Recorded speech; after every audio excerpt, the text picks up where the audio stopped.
तर मित्रांनो, आज जो काही हा अर्थसंकल्प सादर करण्यात आलेला आहे, या अर्थसंकल्पामध्ये गोरगरिबासाठी व तसेच तरुणाईसाठी, उद्योगासाठी म्हणजे महत्त्वपूर्णचा हा अर्थसंकल्प सादर करण्यात आलेला आहे. आणि या अंतर्गत ज्या काही नमूद गोष्टी करण्यात आलेल्या आहेत, तर त्या आपण पाहण्याचा प्रयत्न करणार आहोत. तर सर्वप्रथम शेतीसाठी तब्बल 1,52,00,000ची तरतूद या अर्थसंकल्पामध्ये करण्यात आलेली आहे.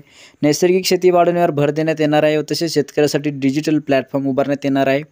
तेलबियाच्या उत्पादनाला चालना देण्यात येणार आहे. देश डाळीवर आत्मनिर्भर करणार आहे. तसेच शेतकरी आणि जमिनीच्या नोंदणीसाठी विशेष योजनासुद्धा आणण्यात येणार आहे.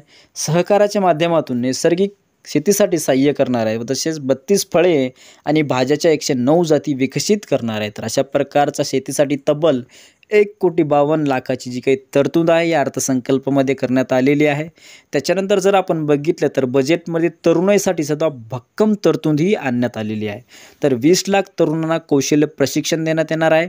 रोजगार आणि कौशल्य प्रशिक्षणाच्या 5 योजनांसाठी 2,00,000 कोटी अशा प्रकारचे रोजगार उपलब्ध करून देण्यात येतील.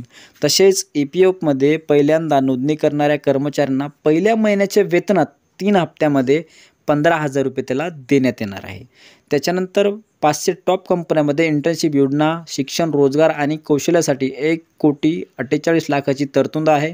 त्याच्यानंतर कंपन्यांना अतिरिक्त कर्मचाऱ्यांसाठी 2 वर्षापर्यंत दर महिना 3,000 रुपये देण्यात येणार आहे. रोजगाराच्या पहिल्या 4 वर्षात कर्मचाऱ्याच्या EPF योगदानानुसार कर्मचारी आणि कंपनी दोन्हींना प्रोत्साहनपर रक्कमसुद्धा देण्यात येणार आहे. त्याच्यानंतर जर आपण बघितलं पायाभूत सुविधेकडे सुद्धा या अर्थसंकल्पामध्ये महत्त्वाचं विशेष लक्ष देण्यात आलेलं आहे की रस्ते मार्ग विकासासाठी 26,000 कोटीची तरतूद. तसेच PM आवास योजनेअंतर्गत अतिरिक्त 3 कोटी घरे बांधणार आहेत. त्याच्यानंतर PM शहरी गृहनिर्माण योजनेसाठी 10,00,000 कोटी, मुद्रांक शुल्क कमी करणाऱ्या राज्यांना प्रोत्साहन, पंतप्रधान सौर योजनेअंतर्गत 1 कोटी लोकांना मोफत सौर ऊर्जा प्रकल्प हा देण्यात येणार आहे. त्याच्यानंतर ग्रामीण विकासासाठी 2,66,00,000 कोटीची तरतूद करण्यात आलेली आहे. 25,000 वाड्या वस्त्यांना जोडण्यास प्रधानमंत्री ग्राम सडक योजनेचा 4था टप्पासुद्धा या योजनेत राबणार आहे. तसेच रटल हाऊसिंगचा प्रचार नियमन करण्यासाठी नियम बनवणार आहेत व तसेच 100 शहरामध्ये स्वच्छ पाणी योजना राबविणार आहे. त्याच्यानंतर खाद्यपदार्थाची गुणवत्ता सुधारण्यासाठी 100 लॅब्स उभारणार आहेत. तर अशा प्रकारचा पायाभूत सुविधेकडे सुद्धा या अर्थसंकल्पामध्ये महत्त्वाचं लक्ष दिलेलं आहे. त्याच्यानंतर जर बघितलं औद्योगिक विकासास भरीव आर्थिक मदत म्हणजे लघु आणि सूक्ष्म उद्योगाच्या विकासासाठी मदत करण्यात येणार आहे. त्याच्यानंतर मुद्रा कर्जाची मदत या अर्थसंकल्पामध्ये वाढवण्यात आलेली आहे. म्हणजे अगोदर 10,00,000 होती, आता 20,00,000पर्यंत त्याची कर्जाची मर्यादाही वाढवण्यात आलेली आहे. त्याच्यानंतर खाजगी क्षेत्राच्या सहकार्याने E-कॉमर्स निर्यात केंद्र करणार आहेत.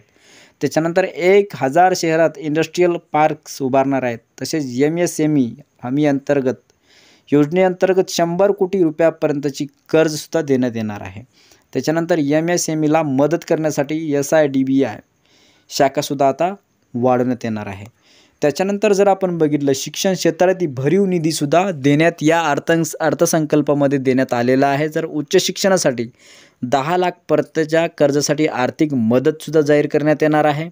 दरवर्षी 25,000 विद्यार्थ्यांसाठी मॉडेल स्किल लोन योजनेत सुधारणा करण्यात येणार आहे. देशांतर्गत संस्थांमध्ये उच्च शिक्षणासाठी 10,00,000पर्यंतच्या कर्जासाठी E-व्हाउचर हा उपलब्ध करून देण्यात येणार आहे व तसेच दरवर्षी 1,00,000 विद्यार्थ्यांना कर्जाच्या 3% वार्षिक व्याज सवलतसुद्धा देण्यात येणार आहे.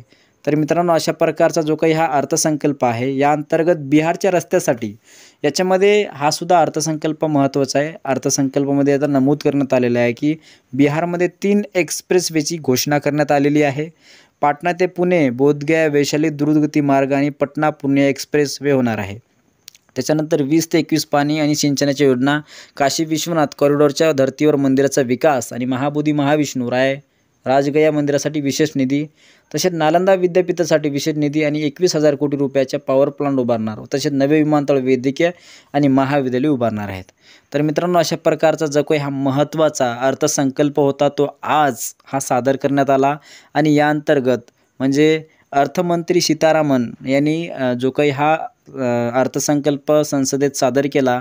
आणि या अर्थसंकल्पामध्ये एक महत्त्वाचा जर आपण विचार केला तर हा अर्थसंकल्प गोरगरिबासाठी व तसेच तरुणाईसाठी आणि रोजगार कौशल्य असा हा जो काही अर्थसंकल्प आहे अशा प्रकारचा लाभक हा अर्थसंकल्प आहे. आणि या योजनेअंतर्गत जो काही हा अर्थसंकल्प सादर करण्यात आलेला आहे, या अर्थसंकल्पाचा कुठेतरी नागरिकाला फायदा होणार आहे आणि या अंतर्गत ही महत्त्वाची माहिती तुम्हाला कळावी म्हणून आपल्या चॅनलच्या माध्यमातून आपण हा जो काही अर्थसंकल्प सादर करण्यात आलेला होता, तो काही महत्त्वाचा हा भाग होता, तर आपण आपल्या चॅनलच्या माध्यमातून पाहण्याचा प्रयत्न केलेला आहोत.